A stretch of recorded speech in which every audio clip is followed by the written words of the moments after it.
नमस्कार दोस्तों, मैं आर के पात्र आपका स्वागत करता हूं अपने स्किन ज्ञानियर चैनल में।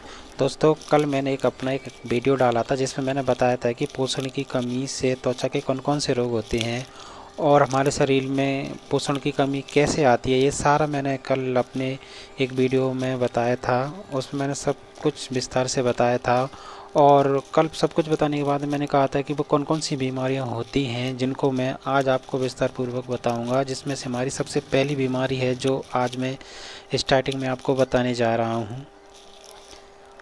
दोस्तों, हमारी सबसे पहली बीमारी है फ्राइनोडर्मा, जिसको हम अंग्रेजी में त्वचा कहते हैं।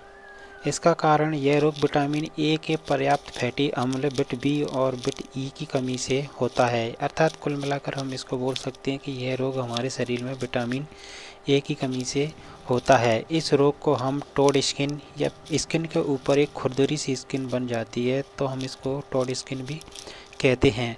यानी कि हमारे शरीर पर जैसा कि आपको नीचे चित्र में दिख रहा है कि जैसे कोई मेढक होता है, मेढक के ऊपर की जो स्किन होती है उस पर छोटी छोटी से दाने निकल आते हैं। ऐसे ही हमारी स्किन पर दाने निकल आते हैं तो इसको हम टोड स्किन भी कहते हैं।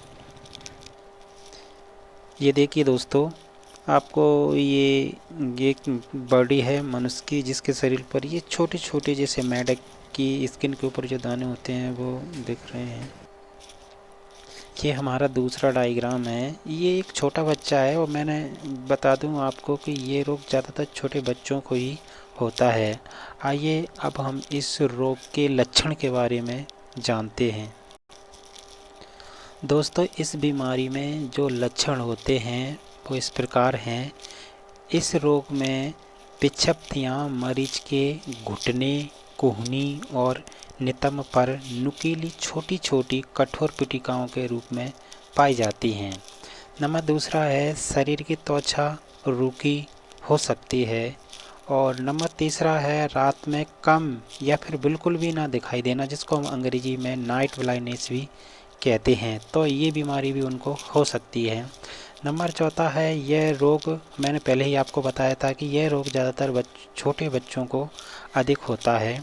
नंबर 5 है, इस रोग में आँखों का जो कॉर्निया भाग होता है, यानी कि हमारी आँखों के जैसे सामने जो काला भाग होता है उसको हम कॉर्निया भाग बोलते हैं। तो उस भाग पर पूर्णतः पारदर्शी भी हो सकता है। और नंबर 6, इस रोग में मरीज देखने में तो बिल्कुल स्वस्थ नज़र आता है। यानी कि इस रोग में मरीज देखने में टोटल ही बिल्कुल स्वस्थ नज़र आएगा, यानी कि उसमें किसी भी प्रकार के पोषक तत्व की कमी नहीं दिखेगी।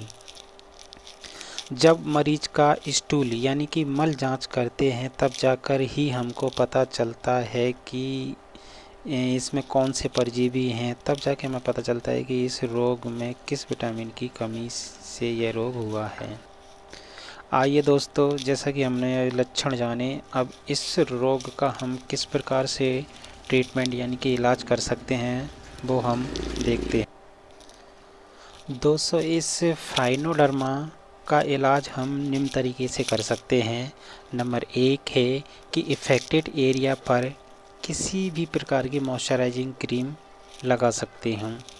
नंबर दूसरा है, विटामिन ए के 50,000 से 1 लाख यूनिट दिन में 1 या 2 बार टैबलेट या फिर इंजेक्शन के फॉर्म में हम ले सकते हैं। नंबर तीसरा है, रोगी के मल की जांच कराकर उसमें यह देखते हैं कि इसमें किस प्रकार का परजीवी है। जैसा कि कल मैंने आपको बताया था कि हमारे पेट में टिम्बर्प और एस्कैरिप टाइप के कुछ परजीवी होते हैं जो हम जो खाना खाते हैं उससे प्राप्त, यानी कि हमारे भोजन को जो पचने के बाद में जो पौष्टिक भोजन बनता है या फिर पौष्टिक जो पोषक तत्व बनते हैं उनको ये परजीवी खा जाते हैं, जिससे हमारे शरीर को भोजन नहीं लग पाता है। और नंबर 4 है, रेटिनोइक एसिड 1% किसी भी मॉइस्चराइजिंग क्रीम के